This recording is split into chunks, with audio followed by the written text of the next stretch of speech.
पूर्व केंद्रीय मंत्री और राजद के वरिष्ठ नेता अली अशरफ फातमी ने भारत पाकिस्तान के बीच युद्ध विराम की घोषणा का स्वागत किया है। फातमी ने कहा कि देश की जनता और पूरा विपक्ष इस फैसले के साथ खड़ा है। उन्होंने ये भी याद दिलाया कि जब पाकिस्तान को करारा जवाब देने की बारी आई थी तब भी पूरा विपक्ष केंद्र सरकार के साथ था। फातमी ने साफ तौर पर कहा कि अमन से ही दुनिया चलती है और शांति की दिशा में यह कदम स्वागत योग्य है।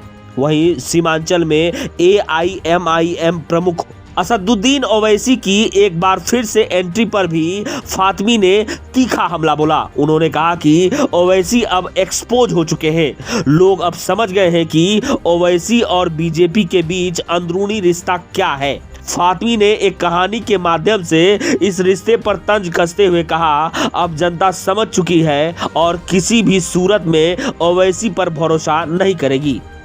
ठीक है, देखो अमन से ही दुनिया चलेगी। कोई भी फैसला टेबल ही तो जहाँ रिस्पॉन्स करना था कंट्री को किया और उसमें सभी विपक्षी दलों का साथ मिला और हमारी पार्टी ने भी कहा कि अगर आतंकवाद से लड़ना है तो हम मुल्क के साथ हैं, हम फौज के साथ हैं, हम सरकार के साथ हैं। लेकिन अगर सरकार ने यह फैसला कर लिया कि उसने अचीव कर लिया और अचीव करके वो सीज फायर में गए हैं तो अब इसका तो असेसमेंट किया जाएगा बाद में। भाई देखो, हम तो अमन के पैरोकार, हम लोगों ने तो नहीं कहा था जंग में करिए। जंग के लिए तो सरकार ने फैसला किया, हमने तो फौज का साथ दिया, हमने सरकार का साथ दिया, हमने मुल्क का साथ दिया। जितने भी विपक्ष के लोग हैं उन्होंने कहा कि यस, आप जो महसूस करते हो करो, हम आपके साथ।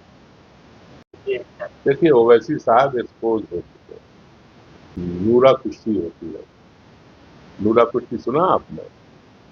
उसमें दोनों पहलवान पहले से तय किए रहता है कि अब हम तुमको पछाड़ेंगे, तुम हमको पछाड़ देना, और रिजल्ट वो दोनों जानते हैं कि क्या होने वाला है। तो ये नूरा कुश्ती बीजेपी और ओवैसी साहब का है। वो दोनों जानते हैं कि वो उम्मीदवार क्यों होते हैं किसी इलाके में।